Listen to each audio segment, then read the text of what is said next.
سیاسی جماعت کا امیدوار نہیں جیت سکا. 2 دفعہ وہاں سے میرے والد نے ہی نون لیگ کو ہرایا. اس کے بعد اب تیسری دفعہ میں نے وہاں سے اللہ تعالیٰ نے مجھے کامیاب کیا. اور یہ جو دعویٰ تھا ان کا یہ غلط ثابت ہوا کہ یہ نون لیگ کا حلقہ نہیں ہے. دیکھیں عوام کسی کی جاگیر نہیں ہے. عوام اس کو ووٹ دیتے ہیں جس سے ان کو توقع ہوتی ہے کہ وہ ان کے لیے کام کرے گا, ان کی بہتری کے لیے اسمبلی میں جا کے ان کی نمائندگی کرے گا.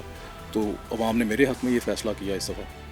تو پھر کیسے شب و روز گزرے آپ کے جیل کے اندر, کیا سوچتے تھے آپ وہاں؟ جیل میں جی دیکھیں جیل جتنی بھی اچھی ہو, قید تو قید ہی ہوتی ہے. تو شب و روز ہمارے اللہ کا شکر ہے اچھے ہی گزرتے رہے. جو وقت گزر جائے وہ اچھا ہی ہوتا ہے. وہاں پہ زیادہ ہم ریڈنگ میں میرا وقت گزرا, کتابیں پڑھنے میں, ایکسرسائز کرنے میں. اور باقی ہمارے وہاں پہ پی ٹی اے کے کافی سارے کارکنان اس وقت جیل میں تھے, تو ان کے ساتھ گپ شپ میں اچھا وقت گزر گیا. تو یہ جب جیل آپ چلے گئے تو پیچھے خیال آیا آپ کے ذہن میں, کوئی بات ایسی آتی تھی کہ میں کدھر آ گیا یار, ہے کی مطلب کر بیٹھا؟ نہیں, کیونکہ میں بڑا کلیئر تھا جب میں سیاست میں آیا تھا. تو مجھے پتہ ہے کہ دیکھیں یہ سیاست کا حصہ ہیں یہ چیزیں, لیکن بدبختی ہے ایسا ہونا نہیں چاہیے. ہمارے ملک میں یہ بڑے عام الفاظ میں لوگ کہہ دیتے ہیں جی جیل جو ہے وہ سیاستدانوں کی یونیورسٹی ہے, جبکہ میرے خیال میں یہ انتہائی غلط رائے ہے. یہ تاثر کو تبدیل ہونا چاہیے. بالکل ہونا چاہیے. دیکھیں جیلیں, میں پہلے بھی یہ بات کہہ چکا ہوں, میں آج پھر یہ دہراؤں گا, جیلیں کرمنلز کے لیے ہیں, جیلیں سیاستدانوں کے لیے نہیں ہیں. سیاستدانوں کی درسگاہ ایوان ہے, اسمبلی ہے. سیاستدانوں کی تربیت یہاں پہ ہونی چاہیے, نہ کہ جیلوں میں جا کے. آپ کے والد صاحب جو ہیں وہ آپ نے بتایا, میں بھی جانتا ہوں کہ 2-3 مرتبہ وہ رکن اسمبلی رہے ہیں, تو ان کی ورکنگ علاقے میں ہے یا کوئی یہ بھی تاثر دیتے ہیں آپ کے مخالفین کہ شاید آپ کا کوئی بدماشی یا اس طرح کا کوئی کلچر, کوئی ایسا بھی ہے؟ دیکھیں بات یہ کہ بدماشی کسی کی بھی نہیں ہوتی. یہ ضرور ہے کہ ہم نے ہمیشہ ہمارے جو حلقے میں مظلوم ہے اس کا ساتھ دیا. اس کے ساتھ جو ظلم کرنے والے ہیں ان کے سامنے سیسا پلائی دیوار بن کے کھڑے ہوئے میرے والد بھی, اور میری بھی حتی الامکان یہی کوشش ہوتی ہے کہ کسی کے ساتھ ناانصافی نہ ہو. اب اس کو اگر آپ بدماشی کا نام دے دیں تو ٹھیک ہے, آپ دینا چاہتے ہیں تو دے دیں, لیکن انصاف کی حمایت کرنا, عوام کے حقوق کے لیے لڑنا, یہ تو پیغمبروں اور نبیوں کا شیوا ہے. یہ بدماشوں کا شیوا نہیں. بدماش تو وہ لوگ ہوتے ہیں جو آپ کا حق پہ غاصب آتے ہیں, جو آپ کے حق کو سلب کرتے ہیں, اور وہ لوگ بدماش ہیں. بدماش کی تعریف کیا ہے؟ بد معاش, جس کا معاش کا ذریعہ گندا ہو, بد ہو, برا ہو. تو اللہ کا شکر ہے ہمارے بارے میں تو کبھی ایسا کوئی نہ تاثر ہمارے حلقے کے لوگوں میں پایا گیا ہے, نہ ہی ایسی کوئی اس چیز کا کوئی حقیقت سے تعلق نہیں. ہاں یہ ضرور ہے کہ ہم اپنے حق کے لیے اور اپنے لوگوں کے حق کے لیے ہمیشہ لڑتے رہیں اور آئندہ بھی لڑتے رہیں گے. آپ کے خاندان کے اوپر سختیاں, یہ الیکشن میں جب آپ گئے ہیں, عام انتخابات میں آپ کیمپین کر رہے تھے, آپ کے چچا کو بھی گرفتار کیا گیا, آپ کو بھی پکڑنے کی کوشش کی گئی, تو یہ سختیاں ابھی بھی چل رہی ہیں یا تب بھی تھیں اور ختم ہو گئیں؟ دیکھیں جی یہ سلسلہ 9 مئی کے بعد شروع ہوا. میرا گھر 3 مرتبہ توڑا گیا. میرے گھر میں فرنیچر, ٹی وی, اے سی, برتن, کوئی ایسی چیز نہیں تھی جس کو توڑا جا سکتا اور اس کو توڑا نہ گیا. وہ ہر چیز کو توڑا گیا. ہماری چادر 4 دیواری کا تقدس پامال کیا گیا. میرے چچا کو گرفتار کیا گیا, مجھے گرفتار کرنے کی کوشش کی گئی. ابھی ہم نے دیکھا ضمنی الیکشن جو چند روز پہلے ہوئے ہیں, اس کے دوران میرے والد صاحب کو گرفتار کرنے کی کوشش کی گئی, مجھے بھی گرفتار کرنے کی کوشش کی گئی. اس میں آپ نے اگر ویڈیو دیکھی ہو تو اس میں جو وہ پولیس اہلکار ہے وہ موقع پہ کہہ بھی رہا ہے میرے والد صاحب کو کہ احمر کو بھی گرفتار کرنے کا حکم دیا گیا ایس پی صاحبہ کی طرف سے. تو یہ سختیاں تو ابھی بھی چل رہی ہیں ہمارے ساتھ. یہ ڈلیں گی یہ تاریخ راتیں؟ دیکھیں رات جتنی مرضی گہری ہو جائے اس نے ایک دن تو ڈھلنا ہی ڈھلنا ہوتا ہے. صبح طلوع ہونی ہی ہونی ہے. صبح کو طلوع ہونے سے کوئی روک نہیں سکتا. یہ قدرت کا نظام ہے, یہ یونیورسل پرنسپلز ہیں. ہم سمجھ جائیں تو اچھی بات ہے, نہ سمجھے تو قدرت اپنے منوانے کے طریقے رکھتی ہے. کس امید پہ, کس نظریے پہ پاکستان تحریک انصاف کے ساتھ کھڑے ہیں؟ لوگ تو دیکھتے ہیں کہ اقتدار کدھر ہے, جلدی سے چلے جائے. جی آپ صحیح کہہ رہے ہیں, ہمارے ملک میں سیاست ایسے ہی چلتی رہی ہے, لیکن مجھے امید ہے کہ انشاءاللہ تعالی جیسے آپ نے دیکھا اس دفعہ لوگوں نے, سیاستدانوں نے خاص طور پہ بڑی جرأت اور دلیری کا مظاہرہ کیا. بہت زیادہ دباؤ تھا سیاستدانوں پہ, بہت زیادہ ان کو پریشان کیا گیا, ان کو بڑے مظالم ڈھائے گئے پارٹی اور وفاداریاں تبدیل کرنے کے لیے, لیکن ماں سوائے چند افراد کے اکثریت نے ایسا نہیں کیا. تو یہ ایک سچی بات بتائیں. ٹھیک ہے, آپ ٹھیک کہہ رہے ہیں. جب آپ جیل میں تھے تو آپ کے اوپر بھی کوئی دباؤ تھا, کوئی پریشر تھا, کس طرح کی باتیں ہوتی تھی وہاں پر؟ کوئی لوگ آتے تھے آپ کو مطلب کہتے تھے کہ اپنی وفاداریاں تبدیل کر لیں؟ نہیں جی, جیل کے دوران مجھ سے کسی نے ایسی کوئی بات نہیں کی, لیکن ہاں یہ ہے کہ جیل جانے سے ایک رات پہلے مجھے فون بھی آیا, مجھے لوگ ملنے بھی آئے, مجھے بہت کنونس کرنے کی کوشش کی گئی, مجھ پہ بڑا دباؤ ڈالا گیا کہ آپ اپنی وفاداری تبدیل کر لیں, آپ کو منسٹری بھی مل جائے گی اور تاحیات آپ کو ٹکٹ بھی یہاں سے ملتی رہے گی.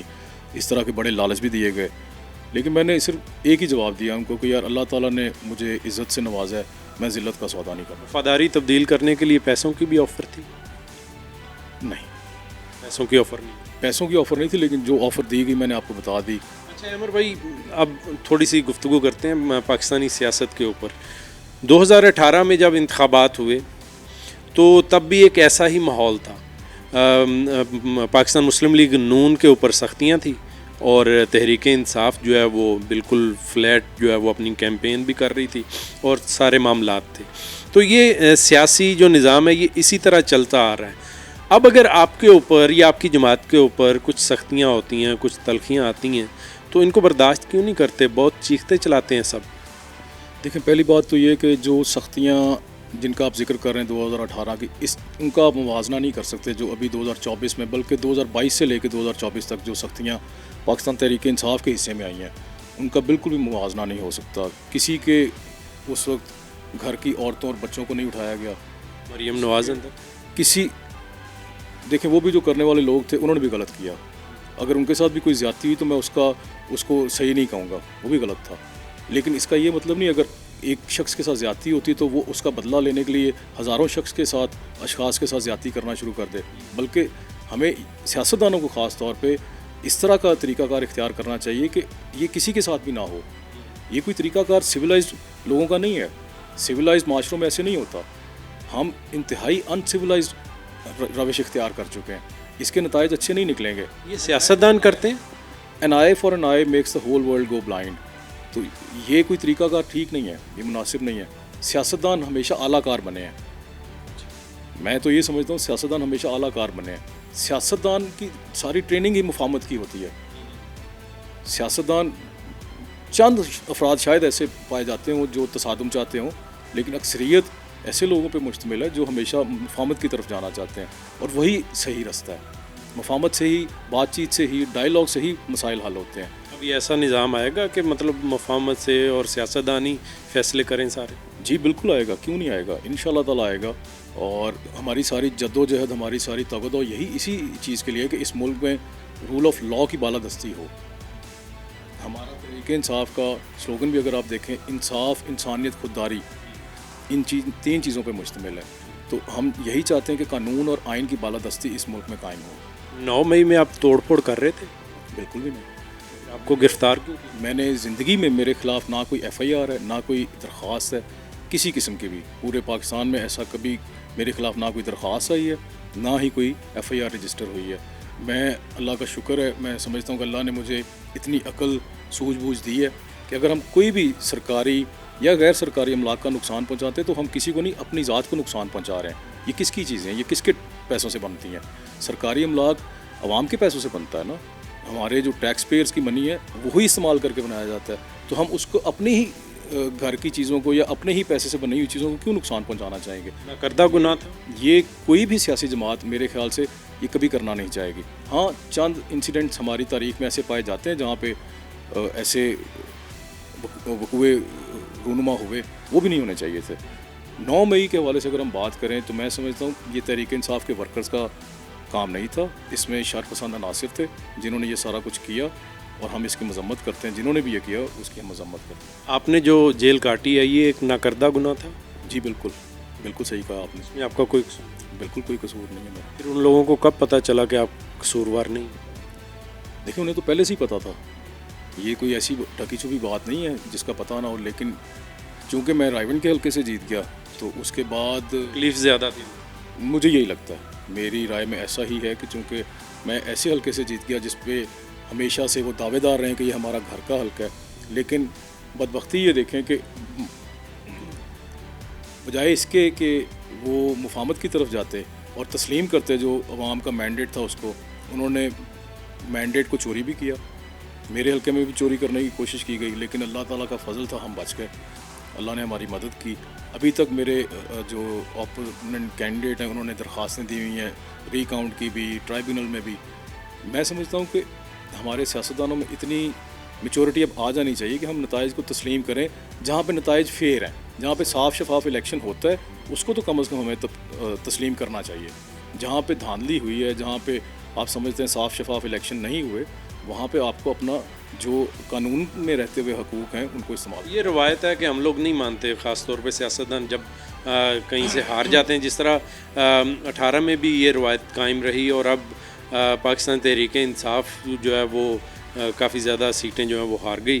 تو جہاں سے ہار گئی وہاں پہ دھاندلی ہو گئی, اور جہاں سے جیت گئی وہاں سے دھاندلی, جس طرح لطیف کوسا صاحب. دیکھیں بات یہ کہ بات کرنی چاہیے شواہد کی بنیاد پہ.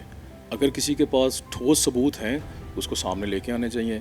بغیر ٹھوس ثبوت کے صرف سیاسی بیانات کی حد تک بات کرنے کا کوئی فائدہ نہیں ہوتا, وہ کسی جانب لگتی نہیں ہے, تو اس کا فائدہ نہیں ہے, آپ کی کریڈیبلٹی اس سے ایروڈ ہوتی ہے, تو وہ نقصان دہ ہوتی ہے. سر بہت شکریہ آپ کا, آپ نے وقت دیا. احمد رشید بٹی صاحب میرے ساتھ موجود تھے, اور یہ بالکل پہلی مرتبہ جو ہے وہ پنجاب اسمبلی میں یہ جیت کر آئے ہیں, اور خاص طور پر رائے ونڈ کے حلقے سے ان کی جیت جو ہے وہ معنی رکھتی ہے.